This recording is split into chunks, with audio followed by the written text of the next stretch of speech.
আমি আছি। আমি আজকে তোমাদের কথাই বলবো। আমি সাইফ একটা কথা বলে দিতে চাই, এই পার্ট 3-র অনেক কথাই আমরা বুঝি নাই। এই গানেতে হাজার হাজার লজিক আছে ভাই। কিরে বুঝেন নাই? আমি সাইফ বুঝিয়ে দিচ্ছি, কোনো চিন্তা নাই। WhatsApp guys, this is Saif back with another video. So finally গালি বয় পার্ট 3 গানটি আপলোড হয়ে গেছে এবং তাবিব ভাই তার সবগুলো গানের মধ্যেই অসহায় ও সুবিধাবঞ্চিত মানুষদের কথা তুলে ধরেছেন। এবং এই গানের মধ্যে কি আছে যে কারণে আমরা তার গানগুলোকে এত বেশি লাইক করি, সব কিছুই ডিসকাস করব আপনাদেরকে নিয়ে।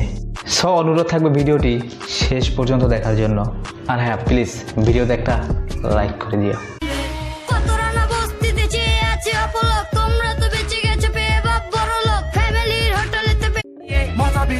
যদি এত শত অত হয় আমার ভাগের টাকা করো লোকে সঞ্চয়।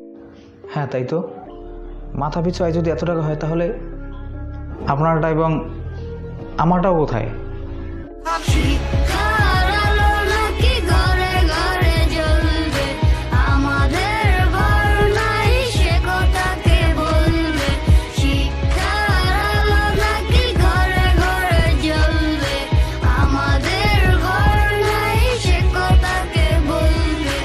আসলে খুব সুন্দরভাবে তাবিব ভাই এখানে তাদের অসহায়ত্বের কথা তুলে ধরেছেন। আমাদের মৌলিক চাহিদার মধ্যে একটি হচ্ছে বাসস্থান, কিন্তু এই রানার মতো হাজারো ছেলেমেয়ে আছে যাদের থাকার কোনো জায়গা নেই, পথে ঘাটেই তাদের সময় কেটে যায়। তাহলে কিভাবে তাদের কাছে শিক্ষার আলো পৌঁছবে? কিভাবে তারা শিখবে? এক তো তাদের থাকার জায়গা নেই, দুই মৌলিক চাহিদা থেকে তারা বঞ্চিত, তাদের জন্য সরকারি কোনো বাজেট হয় না, হলেও সেটা তাদের দ্বার পর্যন্ত পৌঁছায় না। তাই শিশুটি কিছুই পায় না। হ্যাঁ পাবে, আর কিভাবে পাবে তাও তাবিব ভাই সুন্দরভাবে বুঝিয়ে দিয়েছেন।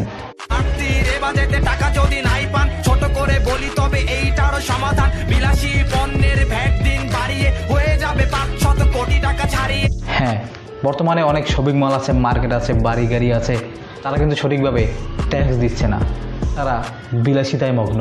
তাদের বিলাসিতার ট্যাক্সটা যদি একটু বাড়িয়ে দেওয়া হয় তাহলে রানার মতো হাজার হাজার পথ শিশু আছে এবং সুবিধাবঞ্চিত মানুষ আছে যারা সুন্দরভাবে বাঁচতে পারবে।